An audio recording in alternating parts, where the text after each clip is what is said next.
ये क्रिया को करने के लिए जो प्रमुख शास्त्रीय क्रियाएं हैं, यज्ञ, दान और तप है।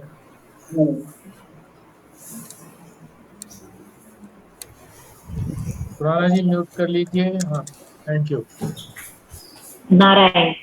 नारायण। इनको करने के लिए भगवान ने अपने 3 नामों को बताया, निर्देश किया कि इन 3 नामों का यदि उच्चारण कर लिया जाता है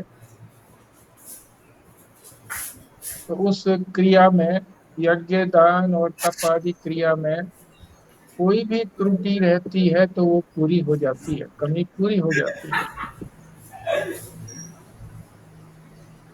उसी क्रम में हमने पहले ओमकार की महत्ता को अच्छी तरह समझा था। ओम की महत्ता, ओम जो है परमात्मा का निकटतम और प्रिय नाम है।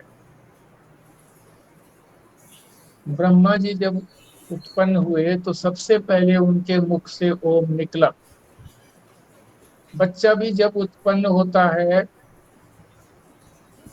तो जो उसका रुदन होता है, रोना होता है, वो भी ओमकार की ही ध्वनि है।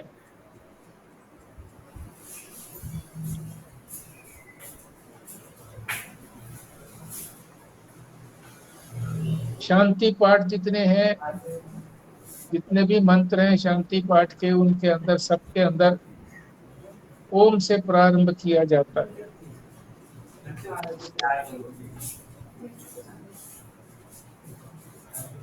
जो वेद को जानने वाले लोग हैं वो ओम को बोल करके ही कोई भी क्रिया करते हैं। यज्ञ, दान, तप आदि जो प्रमुख क्रियाएं हैं, और ओम जो है वो सर्वमान्य है। शैव लोग भी जो शिव को मानते हैं, शाक्त जो शक्ति को मानते हैं, बौद्ध, जैन, सिख, आर्य समाजी, ये सभी ओम को ही मानते हैं।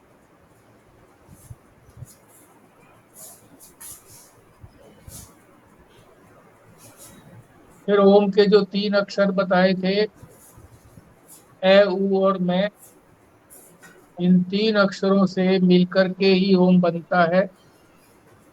और ये तीनों ही हमारी जो तीनों अवस्थाएं हैं, जागृत, स्वप्न और सुषुप्ति, इन्हीं को ही संकेत करता है। ए हमारी जागृत अवस्था को, जहां हम इंद्रियों से किसी विषय को ग्रहण करते हैं। ऊ जो है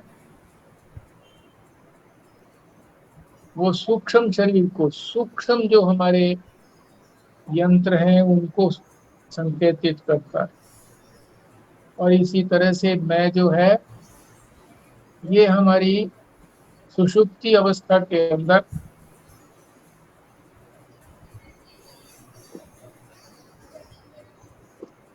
तो तीनों के अलग अलग देवता हैं, विराट, हिरण्यगर्भ और ईश्वर।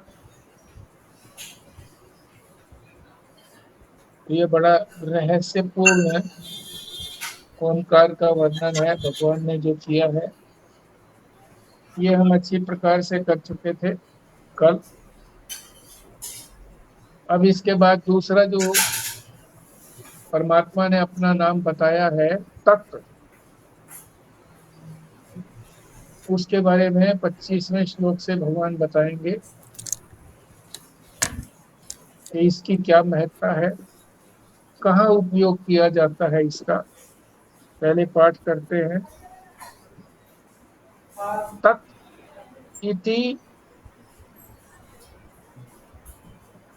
अनभिसंधाय फलम यज्ञ तपः क्रिया दान क्रिया च विविधा क्रियन्ते मोक्षकांक्षिभिः। हाँ जी संदीप शर्मा जी। जी। तत् इति अनभिसंधाय फलम यज्ञ तपः क्रिया दान क्रिया च विविधा क्रियन्ते मोक्षकांक्षिभिः। स्वस्तिका जी।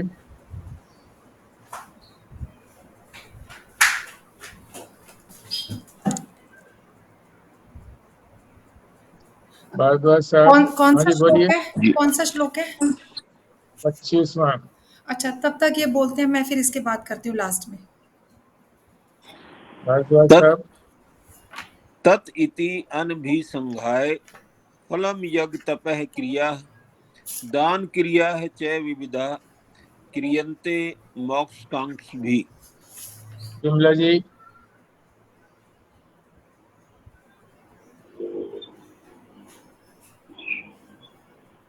तत् इति अनभिसंधाय फलं यज्ञ तपः क्रियः दान क्रिया च विविधा क्रियन्ते मोक्षकांक्षिभिः। खुराना जी।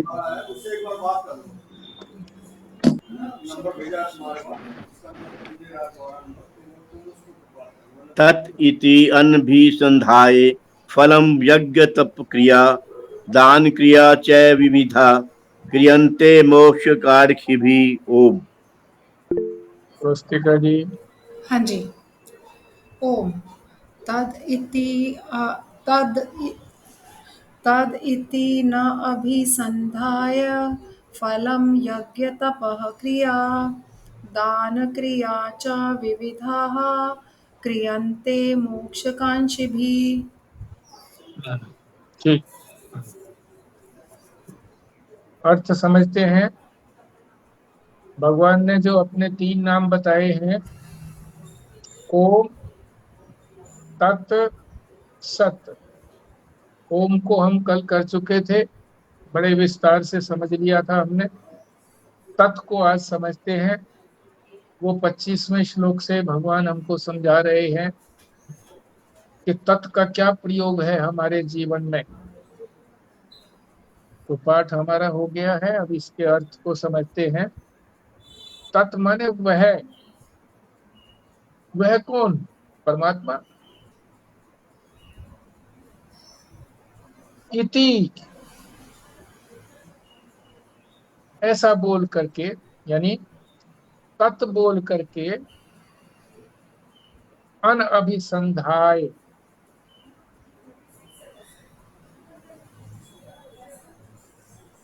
न चाहकर। क्या न चाहकर? फलम। जिसको फल नहीं चाहिए कर्म का, अपने कर्म का, वो तत् शब्द जो परमात्मा का नाम है उसको बोल करके क्या करता है? यज्ञ, तप और दान। यज्ञ रूप क्रिया, तप रूप क्रिया, दान रूप क्रिया, ये तीनों क्रियाएं हैं। क्योंकि जब तक इनको करेंगे नहीं तो इनका फल नहीं होता। चल रहा है। यज्ञ भी जानने से कोई लाभ नहीं है, करने से ही लाभ है। इसी तरह से तप भी जान लिया कि तप की क्या विधि है, कितने प्रकार के तप हैं, सब कुछ जान लिया, पर कोई लाभ नहीं जब तक तप करें नहीं।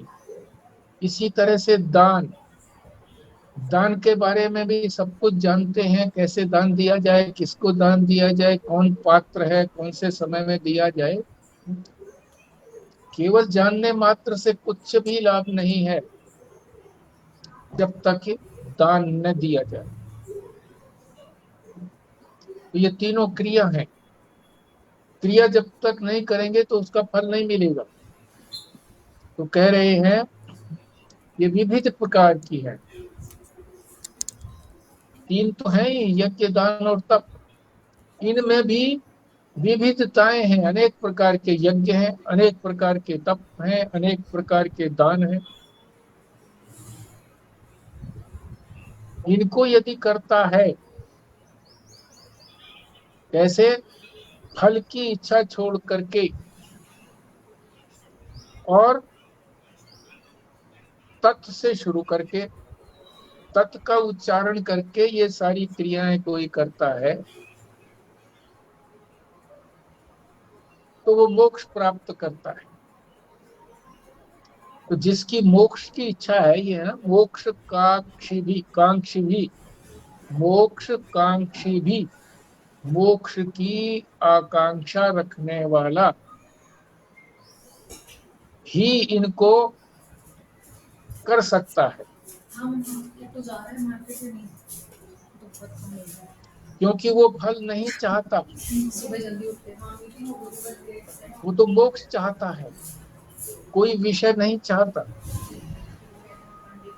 इसलिए मोक्ष की चाहना करने वाला यदि इन तीन क्रियाओं को, जो विभिन्न प्रकार की हैं, बिना फल की चाह के तत् बोल करके संपन्न करता है तो उसको मोक्ष की प्राप्ति होती है। अब विस्तार से समझते हैं। तत्व ये परमात्मा का नाम है। सारा संसार परमात्मा का ही विस्तार है, परमात्मा ने ही अपना विस्तार किया है, किसी मटेरियल से नहीं किया, वही स्वयं विस्तृत हुआ है और यही उसका ऐश्वर्य है। सृष्टि की उत्पत्ति, पालन, लीन सब अंदर से ही किया है। किसी उपादान की जरूरत नहीं पड़ी उसको, स्वयं ही उत्पन्न हुआ, स्वयं ही पालन कर रहा है, अपना ही पालन कर रहा है और स्वयं में ही लीन हो जाता है।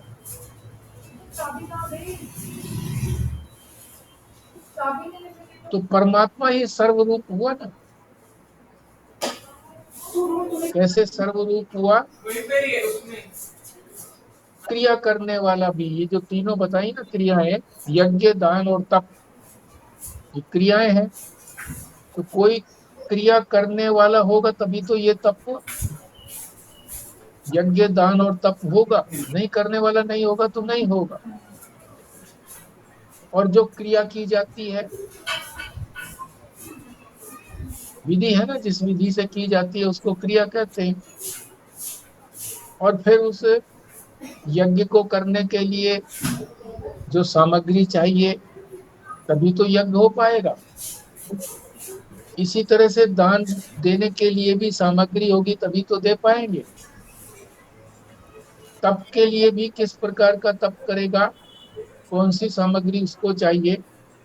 और उपकरण, उपकरण का मतलब यंत्र, करेगा तो सही वो, और कौन से यंत्रों का प्रयोग करेगा।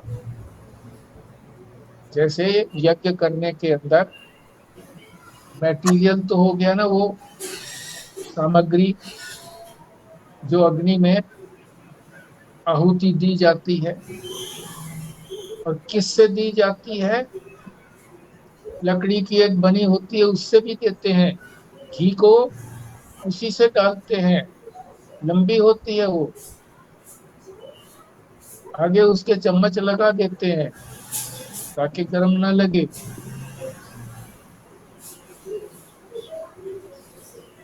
और करने वाला भी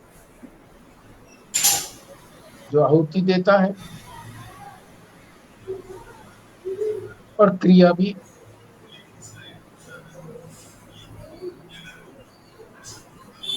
करने वाला, क्रिया, करने की सामग्री और उपकरण, यंत्र, ये सब परमात्मा रूप ही है। जब परमात्मा ही सब कुछ बना है तो उसके अतिरिक्त कोई चीज होगी क्या? सब कुछ परमात्मा ही है। फल जो उसका उत्पन्न होगा कर्म करने से, वो भी परमात्मा का ही रूप है। परमात्मा ही फल रूप में प्रकट होगा।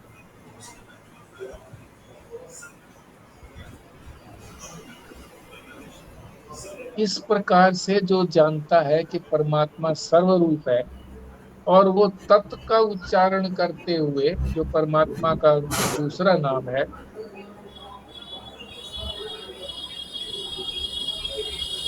और मन में ये सोचता है कि ये सब कुछ परमात्मा का ही विस्तार है, मेरा इसमें कुछ नहीं है। जब मुझे उसी ने बनाया तो मेरा क्या होगा इसके अंदर? जिन भी चीजों का प्रयोग करता हूं मैं, वो परमात्मा की बनाई हुई है, मुझे भी परमात्मा ने बनाया है। फल भी जो होगा वो भी परमात्मा का ही है, सब कुछ परमात्मा का है। इसीलिए वेदांत में कहते हैं कि परमात्मा ही इस सारे जगत का अभिन्न निमित्तोपादान कारण है। अभिन्न का मतलब जो अलग अलग नहीं है। क्या अलग अलग नहीं है? उपादान, मैटीरियल, और निमित्त, जो बनाने वाला। जो मैटीरियल है वो भी वही है, बनाने वाला भी वही है। वही बनाने वाला और वही बना सारे संसार का। तो इस नाम का, तत् नाम का उच्चारण करके, स्मरण करके कोई यज्ञ करता है, तप करता है, दान करता है, तो कौन करेगा ये सारी चीजों का? जिसको मोक्ष की इच्छा होगी। जिसको मोक्ष की इच्छा नहीं है वो शास्त्र के अनुसार विधि का पालन नहीं करेगा, मन मर्जी से चलेगा, क्रियाएं मन मर्जी से करेगा, मन के अनुसार करेगा।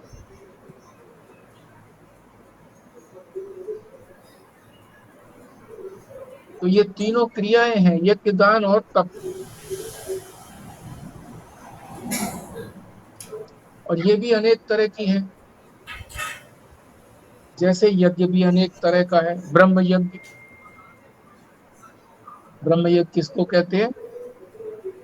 जो हम नित्य कर्म करते हैं, पाठ करते हैं, वेद का स्वाध्याय करते हैं, नित्य कर्म हो गया, प्रतिदिन करना। भूत यज्ञ, प्राणियों के लिए हम जो यज्ञ करते हैं। ऋषि यज्ञ, ऋषियों ने जो हमको इतना आध्यात्मिक वांग्मय दिया है, उनके प्रति भी तो हमको उनका अनुग्रह प्रकट करना चाहिए। इसी तरह से श्रौत यज्ञ। श्रौत यज्ञ वो होते हैं जो वेद के अंदर जो श्रुति है, मंत्र भाग है, उसको श्रौत कहते हैं। तो मंत्रों से जो उच्चारण करके ब्राह्मण लोग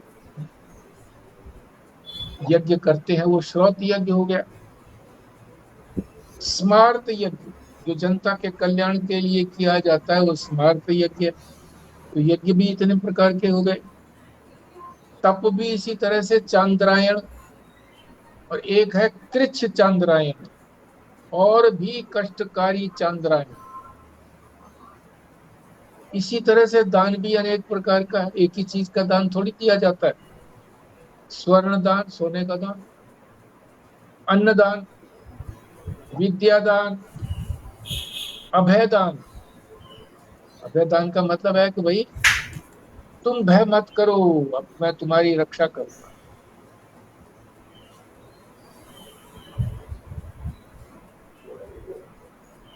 जैसे दूसरे देश का कोई हमारे यहाँ आकर के शरण लेता है, तो अब जो शरण देने वाला है उसकी जिम्मेवारी है कि उसको किसी प्रकार की हानि या नहीं होनी चाहिए। उसको अभय कर दिया तो कोई डर की बात नहीं है। डर के तू आया था, भाग के आया था। यहाँ हमारा अम्ब्रेला तुम्हारे ऊपर है, हम तुम्हारे को कोई हानि नहीं होने देंगे।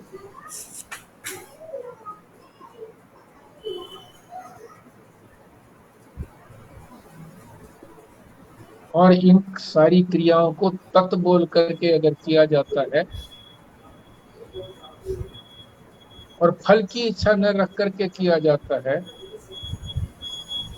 अन अभिसंधाय, अन लिख दिया ना, अन, चाहत नहीं है किस चीज की? फल की। तो किस चीज की चाहत है? कर्तव्य है मेरा। भगवान ने मुझे ये कर्म दिया है, कर्तव्य दिया है, कैसे करो। शास्त्र में लिखा है उन्होंने कैसे करना चाहिए, अपनी पैंट भी ले आए। विधि है, उसका पालन कर रहा हूँ।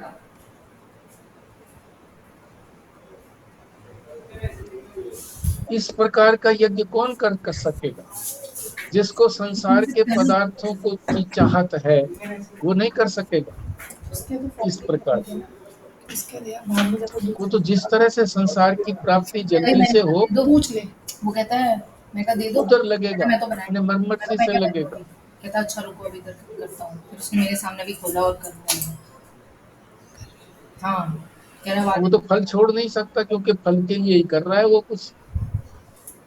सब लोगों की वृत्ति यही रहती है कि इस कर्म को करने से मुझे क्या लाभ होगा, इसको करने से क्या लाभ होगा। तो भगवान सबसे पहले यही कहते हैं कि फल की तरफ तो दृष्टि नहीं रखनी। फल तो मैंने देना है, वो तो मेरी सीमा है, मेरी परिधि के अंदर तुम क्यों हस्तक्षेप करते हो? तुम कर्म करो, फल को देने का मेरा काम। किट्टू क्या पता 30 ले, मेरे को पता तो नहीं है। सबसे पहले भगवान फल की तरफ ही दृष्टि को हटाते हैं, साधक की दृष्टि को। तू फल को मत देख, तू कर्म कर। कर्म करने के लिए तू स्वतंत्र है, फल में तेरी कोई स्वतंत्रता नहीं है। फल की तरफ देखेगा तो कभी सुख होगा कभी दुख होगा। पूरा हो गया तो सुख, नहीं हुआ तो दुखी होगा। इसी झूले में झूलता रहेगा, सुख दुख के झूले में, और संसार के अंदर ही पड़ा रहेगा क्योंकि विषय की चाहत है। जो इस जीवन जन्म मरण के चक्र से छूटना चाहता है, कर्म करने के क्षेत्र से आगे बढ़ करके ज्ञान प्राप्त करना चाहता है जिससे उसके मोक्ष की प्राप्ति होगी, तो उसकी इच्छा फल की तरफ नहीं है। केवल परमात्मा प्रसन्न हो, परमात्मा मुझे मिले, सब कुछ मिल जाएगा, मुझे विषय नहीं चाहिए।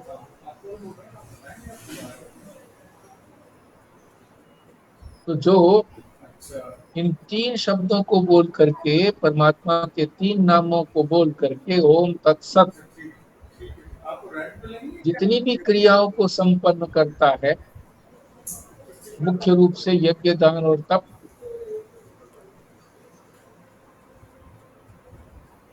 तो उसको मोक्ष की प्राप्ति होती है। जो मोक्ष का इच्छुक है वही कर पाएगा। और जो बुभुक्षु है, बुभुक्षु का अर्थ होता है जो भोग चाहता है। मुमुक्षु जो मुक्ति चाहता है, बुभुक्षु जो भोग चाहता है। बुभुक्षु विषयों का भोग चाहता है, उसके लिए नहीं है ये विधान, तो करेगा भी नहीं। तो मन से करेगा, विषय को चाहेगा, परमात्मा को नहीं चाहता। और जो मुमुक्षु है वो ये जानता है कि सब कुछ, जितने भी आकार हैं जो हमको दिखाई देते हैं, सारे आकार जो है वो मेरे हैं, मेरे कार से परमात्मा के हैं।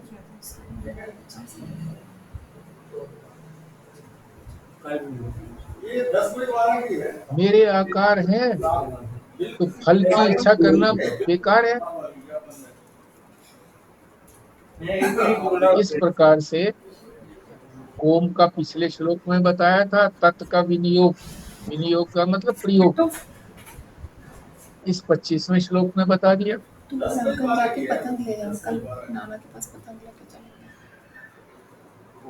मोटे तौर से अगर हम इसको एक बार रिवाइज करें तो ये है कि तत् माने वो, यानी कौन? परमात्मा।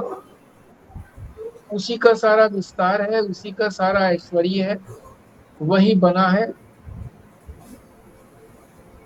अच्छा नहीं, इसका बिजली का कनेक्शन भी तो लेना है। करने वाला भी वही,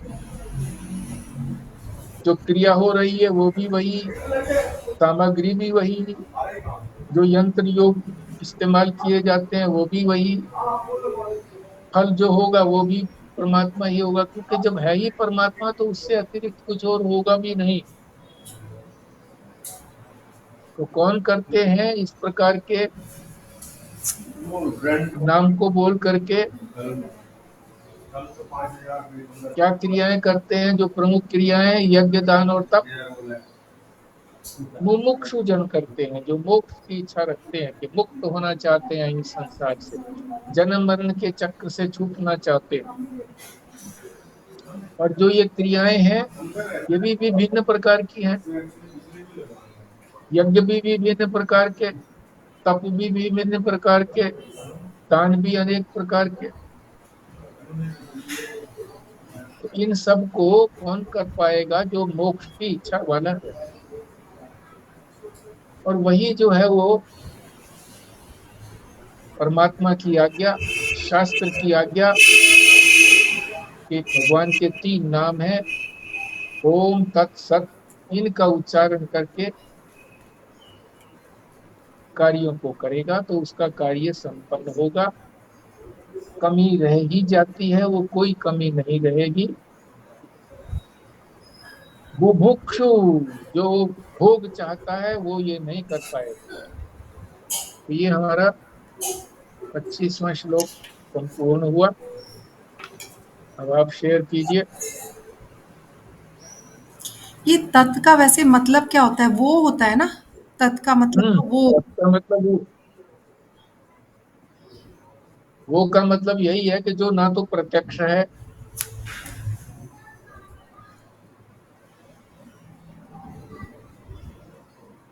परोक्ष है, परोक्ष परे है, दिखता नहीं है।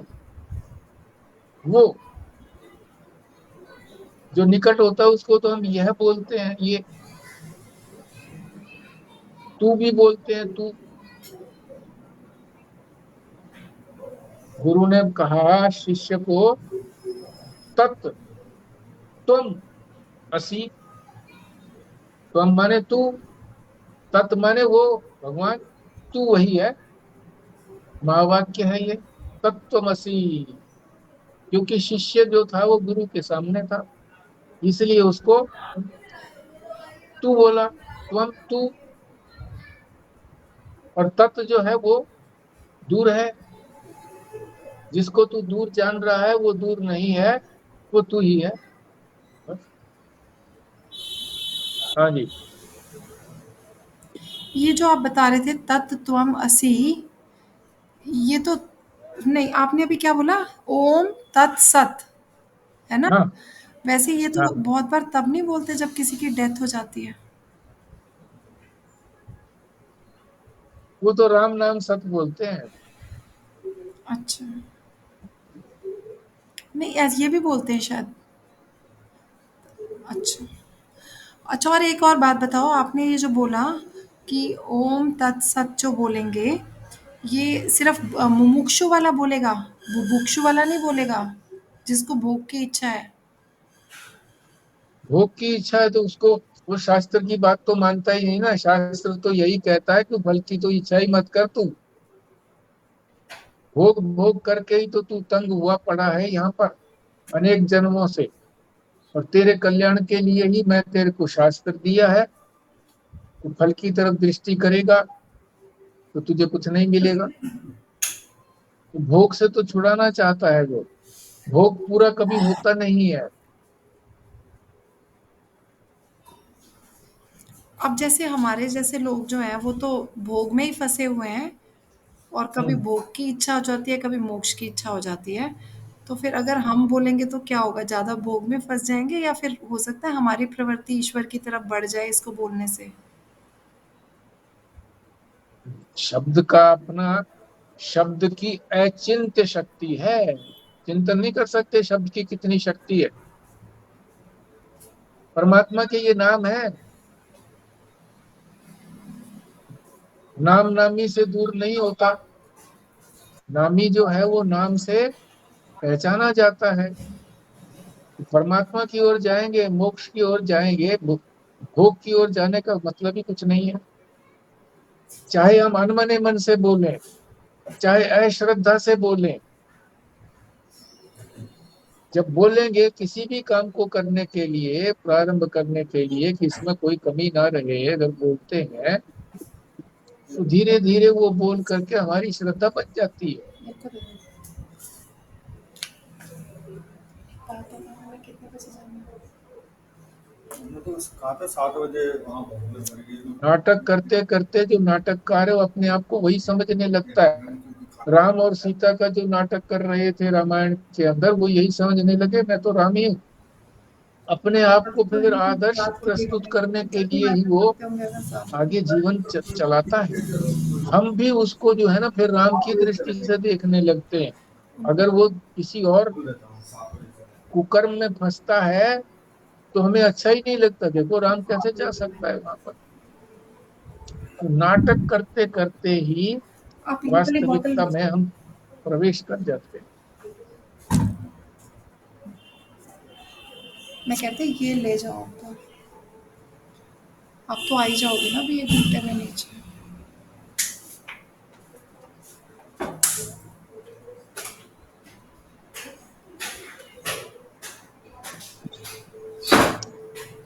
हाँ जी, फिर भारद्वाज साहब जो है ना अपना दैन नंदिनी का जो पाठ है वो पढ़ेंगे।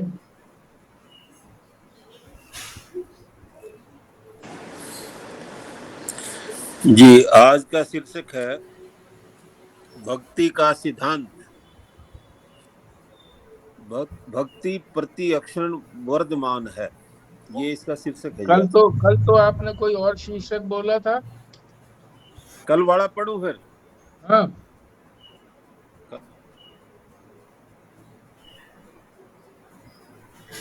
यह तो ईश्वर की प्राप्ति का उपाय नहीं है। ये 16 अगस्त का है। ये हेडिंग क्या है? यह तो ईश्वर की प्राप्ति का उपाय नहीं है, ये इसका हेडिंग है। कल यही हेडिंग बोला था क्या? कुछ और था वो तो। नहीं, मैंने वो बताए थे, क्रक्स बताए थे कि इसका अच्छा हाँ, क्रक्स ही बताया था मैंने ना, इसमें यही सार बताया था कि इसका सार यही है। हाँ हाँ हाँ हाँ, यह तो ईश्वर की प्राप्ति का उपाय नहीं है। नहीं, अच्छा ठीक है। आप यह बात पक्की समझो कि जो लोग सगुण साकार ईश्वर के दरबार में जाना चाहते हैं, वे भी जब तक इस स्थूल शरीर को छोड़कर भाव भय शरीर को ग्रहण नहीं करते, तब तक ईश्वर के दरबार में नहीं जाएंगे। क्या यह हड्डी मांस मल मूत्र युक्त शरीर भगवान के दरबार में ले जाने लायक है? बिल्कुल नहीं। हर बार हम 5-7 जन एक महात्मा के पास गए। एक बार हम 5-7 जन एक महात्मा के पास गए। हम सब साधन भजन करते थे। उन्होंने बातचीत में मौज में आकर कहा कि तुम लोग वरदान मांगो। ये अपना एक्सपीरियंस बता रहे हैं। एक ही आदमी हम लोगों में से ऐसा निकला जिसने कहा कि हमको बिना किसी शर्त के ईश्वर का दर्शन चाहिए और अभी चाहिए। उन महात्मा ने कहा, अच्छी बात है, ईश्वर तुम्हें अभी चाहिए तो अभी आता है ईश्वर, जरा शांति से बैठ जाओ। तत्पश्चात वे महात्मा संकीर्तन और प्रार्थना करने लगे। गंगा का किनारा था, रात्रि का समय था, चांदनी खिली थी और ऐसा दिव्य वातावरण बन गया जैसे ईश्वर आने वाले हों। हम लोग भी सावधान हो गए। थोड़ी देर के बाद महात्मा जी बोले कि ईश्वर तो दर्शन देने के लिए आ गया है, कोई शर्त नहीं है, तुमको कोई भी साधन जप तप ध्यान आदि नहीं करना पड़ेगा, जैसे हो ऐसे ही दर्शन मिलेगा। लेकिन ईश्वर यह कहता है कि इसने साधन भजन तो किया नहीं, मैं जब इसको दर्शन दूंगा तो इसके सब पुण्य क्षीण हो जाएंगे। सो इस जीवन में सुख देने वाला कोई साधन नहीं रहेगा। सो इसके बाद वह कोढ़ी हो जाएगा और इसका शरीर पनाले में पड़ा रहेगा और लोग इसके ऊपर थूकते रहेंगे। इसको यह बात बता दो कि मेरे दर्शन के बाद यह गति होने वाली है, क्या यह मेरा दर्शन करने के लिए तैयार है? नारायण, महात्मा जी की ये बात सुनते ही उन ईश्वर दर्शन चाहने वाले सज्जन के हाथ पैर ढीले पड़ गए और बोले कि यह नहीं नहीं, ठहरिए, जरा हमको सोच लेने दीजिए। महात्मा जी ने पूछा, आखिर तुम चाहते क्या हो? वह बोलो कि हम तो समझते थे कि दर्शन के बाद लोग हमारा आदर करेंगे, ऊंचा बिठाएंगे और हमें पूजा प्राप्त होगी। हम ये थोड़ी समझते थे कि हम कोड़ी हो जाएंगे। तो नारायण, मनुष्य ईश्वर को प्राप्त करने की भी देह का ही श्रृंगार करना चाहता है। ईश्वर को भी एक माला बनाकर इस हड्डी मांस के शरीर में पहनना चाहता है। देह के लिए ईश्वर को चाहता है। यह तो देह के मनुष्य में मैं पना अटका हुआ है। यही तो ईश्वर की प्राप्ति में रुकावट है। अपने सुख भोग एवं तृप्ति के लिए हम ईश्वर को चाहते हैं। यह तो ईश्वर की प्राप्ति का उपाय नहीं है। चाहे साकार ईश्वर को प्राप्त करना चाहो, चाहे निराकार निर्गुण ब्रह्म को, लेकिन हम तो देह में मैं अटका हुआ है, इससे तो ऊपर उठना ही पड़ेगा। इसमें मैं निकाले बिना ईश्वर के साथ कैसे जुड़ सकेंगे? ये आज का कल का वो था कि मैं पढ़ा निकालना है। आपने क्या हेडिंग बनाया था? हेडिंग था जी, यह तो ईश्वर की प्राप्ति का उपाय नहीं नहीं नहीं, है। आपने क्या बनाया था? बनाया मैं तो ये कहा, जो देह का हमारा अहंकार है, देह अहंकार, उससे छुटकारा पाना पड़ेगा और मैं से छुटकारा पाना पड़ेगा। इस देह से जो मैं पड़ा है हमारा, उससे छुटकारा पाए बगैर ईश्वर की प्राप्ति नहीं है। ठीक बात है, ठीक बात है। आपने इसका जो निष्कर्ष निकाला वो बिल्कुल ठीक निकाला। नहीं तो कथा में ही लोग बह जाते हैं, कुछ का कुछ सोचने लगते हैं, मगर सार तो इसका यही है कि देहाध्यास, देह को ही मैं मानना हमारी सबसे बड़ी त्रुटि है। तो ये भी बताएंगे कि भाई कौन गए थे? ये कह रहे हैं ना, हम लोग जो थे 4-5 गए थे महात्मा, कौन थे वो? हम का मतलब क्या? कौन महात्मा?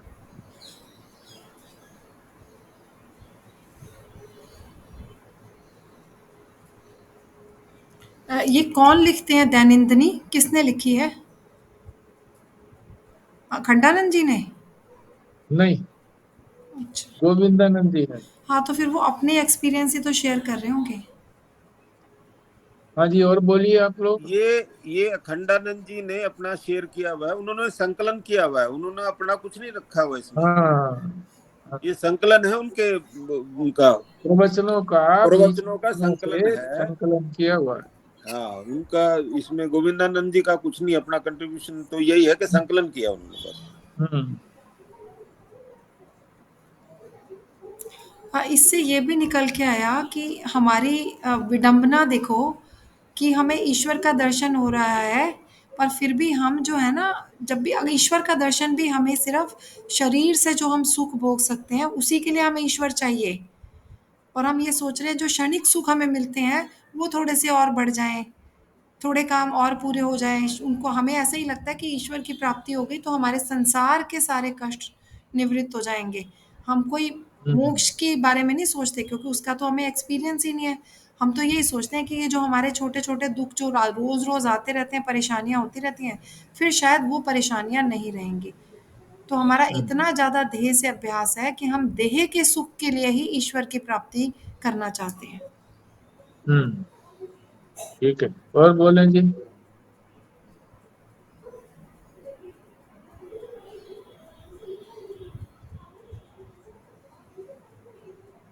एक बात ये भी सुनने में आई जी कि ईश्वर के दर्शन से भी कौन सा सुख की प्राप्ति हो जाएगी। रावण को भी राम के दर्शन हो गए थे जी, औरों को भी, कईयों को दर्शन हुए, राम के भी, कृष्ण के भी दर्शन हुए। तो दर्शन से बढ़िया तो उन्होंने कहा कि जी नाम का लाभ है, क्योंकि उन्होंने नाम नहीं जपा। नाम जप करने का लाभ दर्शन से भी ज्यादा है। अच्छा, इस वाली बात से ये भी समझ आया, अगर योग्यता होगी तभी वो ये समझ पाएगा कि ईश्वर के दर्शन का क्या लाभ है। अगर योग्यता नहीं है तो उसके लिए ईश्वर के दर्शन भी बेकार हैं।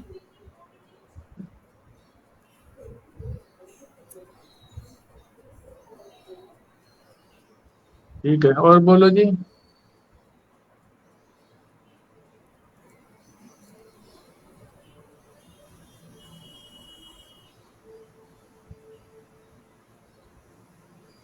अर्चना बेटी बोले भाई।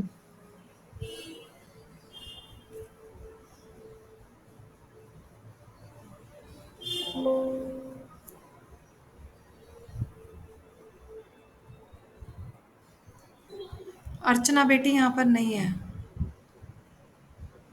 भाई जुड़ी तो थी भैया। मतलब है यहाँ पे, फोटो में हाँ। तो है।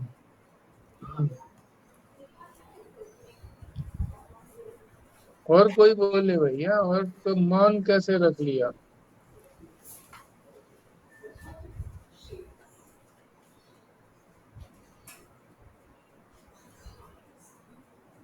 सार तो यही है जो बता दिया कि भाई ईश्वर के लिए ईश्वर को नहीं चाहते, संसार के लिए ईश्वर को चाहते हैं कि संसार की प्राप्ति हो, ईश्वर के मिलने से संसार मिले हमें। और उसमें जो सबसे बड़ी बाधा है कि हम जो अपने इस स्थूल शरीर को अपना मैं माने हुए हैं।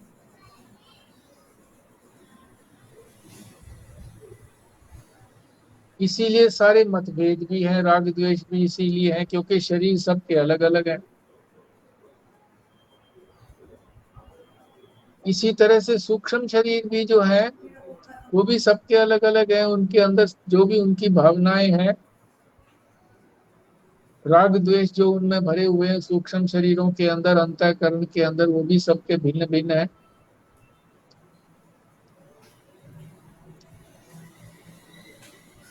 इसीलिए ईर्ष्या द्वेष भी होता है कि वो सुखी है, मैं दुखी हूं।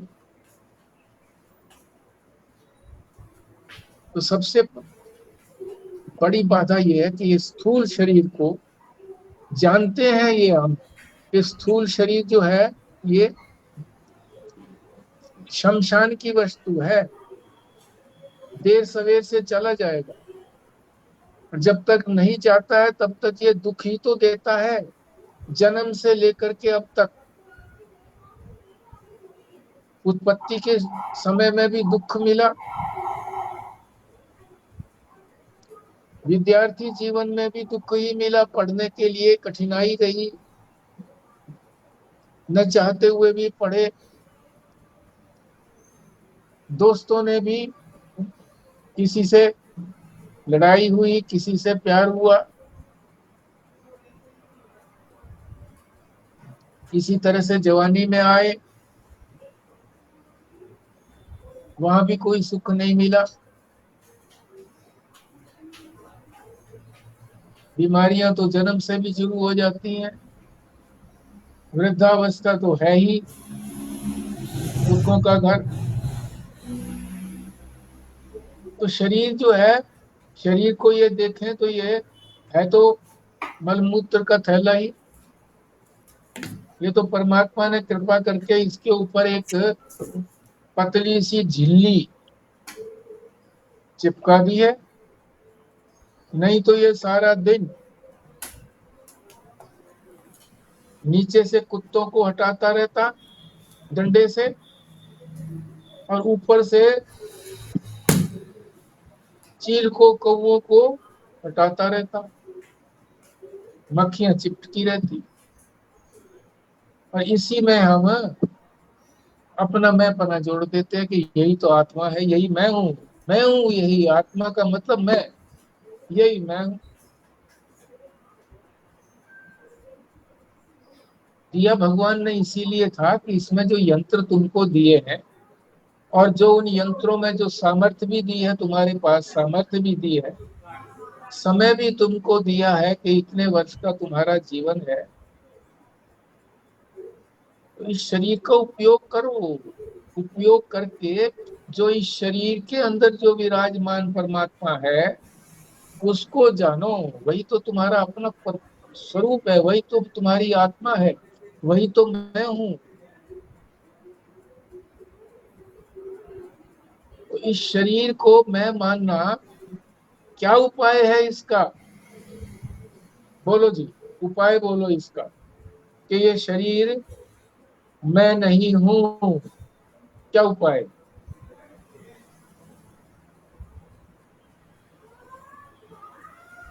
ये तो हो गया ना दोष दर्शन इस शरीर में। और उपाय क्या है?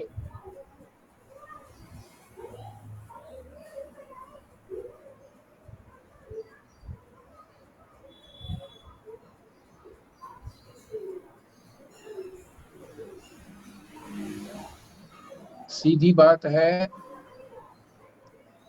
शरीर को मैं जानता हूं, जानता हूं ना कि ये मेरा शरीर है। जानने वाला जानी गई वस्तु से अलग होता है।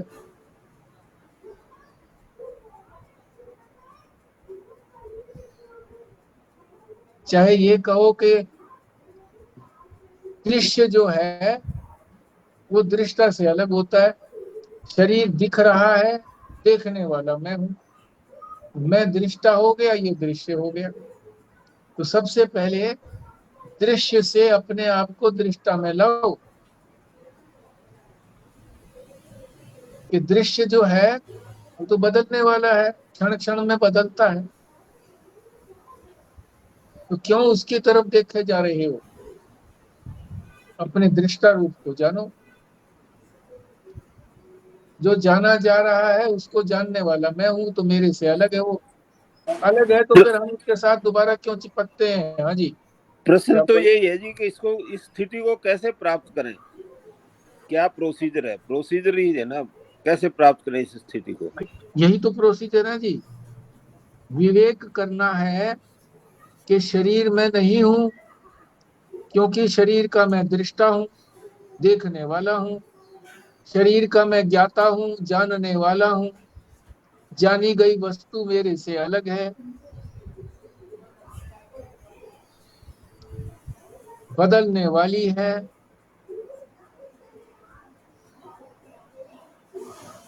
तो मैं भाव जो है वो शरीर, शरीर लेटा है तो मैं नहीं लेटा, शरीर लेटा है। बैठा है, शरीर बैठा है, मैं तो नहीं बैठा। तो पहला स्टेप तो यही है कि दृश्य से दृष्टा तक